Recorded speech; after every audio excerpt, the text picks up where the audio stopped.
રામ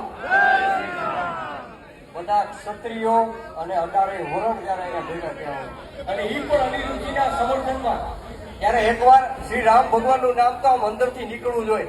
એકવાર બે હાથ ઊંચા કરીને બોલો જય શ્રી રામ. ભારત માતા કી જય. ભારત માતા કી જય.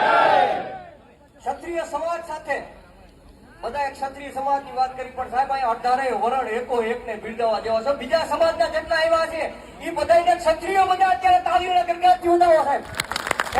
કારણ કે બીજો સમાજ આપણી યારે ઉભો છે અને 18 વરણ આમાં જોડાણો છે. એ પણ અનિરુદ્ધના સમર્થનમાં. સાહેબ હું નાની એવી વાત કરી લઉં કે આખા ગુજરાતની અંદર બ્લડ ડોનેશન કેમ્પમાં સૌથી વધારેમાં વધારે જો બોટલ ગયું ને તો રીવડા ખાતેથી ગઈ હતી સાહેબ. એનાથી મોટી વાત નહીં હોય કે માણસોને એક ટીપું લોહી જોતું હોય ને, એક ટીપું લોહી તો એની માટે પણ માણસો ખગડતા હોય. પણ આથી સૌથી વધારે બોટલ જયારે આ રીબડા ગામમાંથી ગઈ હતી. અને હું તો ખાલી સરકારશ્રીને એટલી અપીલ કરીશ કે સરકારશ્રી વહેલી તકે જે એમનીથી જે ભૂલ થઈ છે એ ભૂલ એમની સુધારે એવી અમને એમની પાસેથી અપેક્ષા રાખીએ છીએ.